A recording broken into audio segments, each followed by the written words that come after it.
Hi, I'm Jean-Marc Prieur, a program manager on the Microsoft Identity team. In this video, I'm going to show you the code related to authentication in an ASP.NET Core 2.0 Web API that accepts tokens for users signed in with Azure Active Directory using their work or school account or their Microsoft personal account. I'll also show you how a client application uses the Microsoft Authentication Library for .NET, MSAL.NET in short, in order to acquire a token to access this protected API. I'm assuming here that you are familiar with the notion of Azure Active Directory tenant and understand .NET Core 2.0 Web Applications, Web APIs. So, what's in the agenda? After a quick intro showing the topology of the samples, I'm going to briefly demo the scenario. Then I'll show you the code that protects the Web API, and then the code in the client application to acquire a token for the Web API. Finally, I'll share some resources with next steps, including a link to the sample used in the video and other samples, which will help you go further, for instance, to call the Microsoft Graph from your Web API. The Azure Active Directory endpoint lets you sign in users with either work or school accounts or Microsoft personal accounts, formerly live accounts. New this year, you can now use the Azure Active Directory v2 endpoint to protect your own Web API and get a token for your own Web API. The diagram behind shows the topology of the sample we'll use in the demo and to understand the code that acquires the token from Azure Active Directory using an interactive flow. And then from there, it will call the ASP.NET 2 Web API, which maintains a per-user list of items, which you can see on the picture here. So what code does the magic? Let's start by demoing the scenario, and we'll see the code. So here I've opened the sample in Visual Studio, and as expected from the topology diagram, there is a service, the web API, and a client. So let me run them so that we understand and then map the experience to the code. I'm running the service, nothing happens, that's a service which returns JSON, nothing to see, and by the way, here we are not authenticated, so it won't give us anything. So I run this service, and I'm already signed in. So I'll sign out and show you the experience, the sign-in experience. What you will have is to go through this dialog, which is provided by Azure Active Directory, and use the user you want to use. So in that case, I just need to provide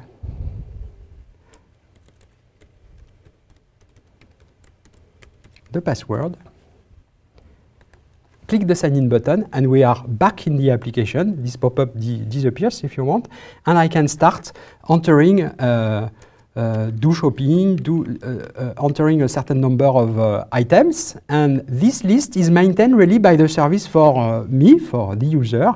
Do shopping, do laundry, and what I want to show you as well is that if I run a second instance of this application, then so let me run it as well. I will have now two instances of this application, this one and this one on top of the other, and they share the same list. And by the way, this one has signed me in automatically because there is a cache, and they share the token cache. The token being what is passed to authenticate me in the Web API. So let's go to the code. Let's understand what does the magic. Let's start by the service. So when my application will call the service, it will call it into a controller, an ASP.NET 2 controller, and this controller will require authentication because of this attribute, authorized attribute. And here the code of this thing is very simple, the two methods to get the list and to post an element in the list. This is very simple. It uses basically a list, a concurrent list, and it finds from the security token from the user which is authenticated in the client, it's find the owner, and then it filters the items for this owner and the contrary here. So that's how you enter in the application. Now, how is it that authorize does this magic? This is because the program, the ASP.NET Core program, starts by calling this startup class. And this startup class has two interesting sections. The first is this one, which is use authentication. So we will use authentication. And here, this configure service will say, we use authentication, that's a web API, and therefore we'll use JWT, meaning JSON Web Token, bearer tokens, to do the authentication. That means that the API will need to be called with a header, an HTTP header, containing authorization, and then bearer, and then a token provided by Azure Directory. And this web API will check that the token is valid for itself, and it does it with this code. So there is a bit of configuration that is specifying that in the app settings, which is a configuration file, there is a section named Azure AD, and the content of these sections will go into options which are here. Client ID, client secrets is not needed for just a web API, and we'll see how that maps to the configuration file and the application registration. So to show you how that maps, I've opened here the app settings.json, which is the configuration file, and I'm going to jump to the configuration of my web application.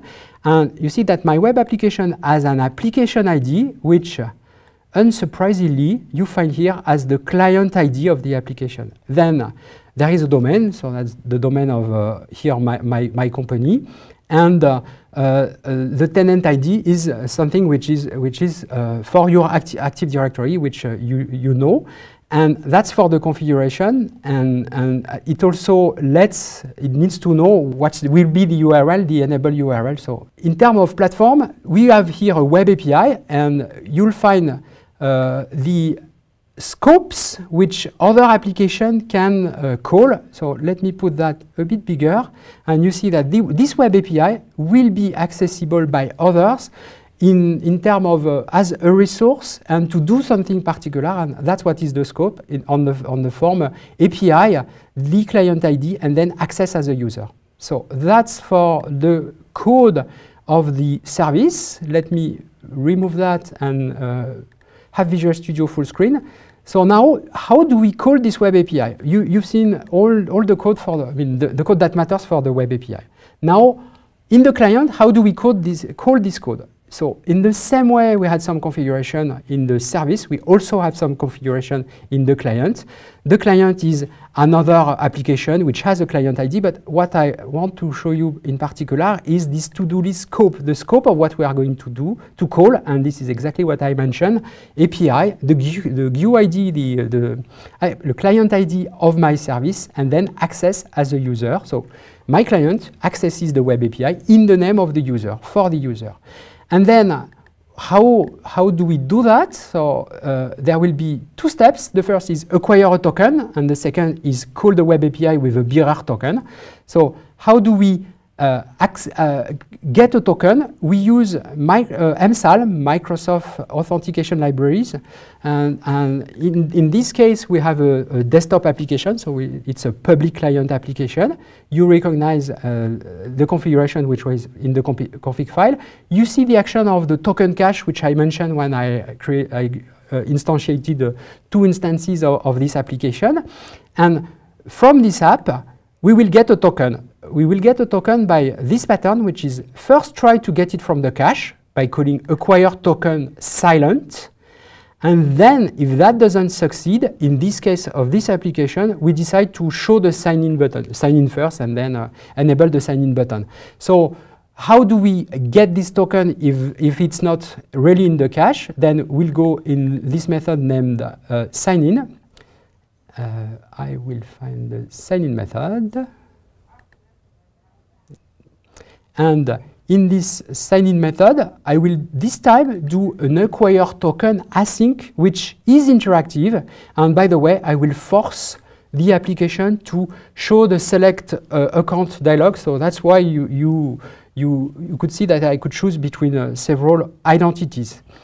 Then the last part is how do I call the API? So calling the API is done in the same code as here. So when you get what you get from acquire token, silent async, or acquire token is an authentication result, as you see here. And authentication results has a certain number of members, including one which is the access token. And by this line, I'm creating an authentication, an authorization header with the value bearer and the access token. And I will add that to the HTTP client, and then I can call my API, which is the base address you've seen, and plus API to-do list. That's classical .NET Core web API. And that's it. That's the way you provide the authentication of the user to the web API. So what did we see? We've seen that a web API can accept bearer tokens and verify that they are for it. And then we've seen how a client application can use this bearer token. The last thing I want to show you is here in this code, this is tenanted. We have done it for a specific tenant. That's a line of business application. If you just change that, then now you accept any identity, so and then you will also have to do that because that's not specific to a tenant. And of course, you would probably want to do a bit more, which is implement the issuer validator, which is a delegate. So I'm not going to do it, but I'm just giving you some leads on how you would do it. That's it. So that's it for the demo. I hope you found it useful. We've explored the most important part of the code to protect a V2 web API. We've also seen the code in a WPF client to acquire a token and call this web API. We've seen that both applications need to be registered with Azure Active Directory V2 endpoint, and we've seen the code to configure them accordingly. To conclude, here are some resources you can follow to find information. I encourage you to go through the sample yourselves and learn how to recreate it. I've also included samples which will take you from this point to calling the Microsoft Graph, a link to our documentation, and a link on how to get help, ask questions, or post suggestions. Thanks for watching.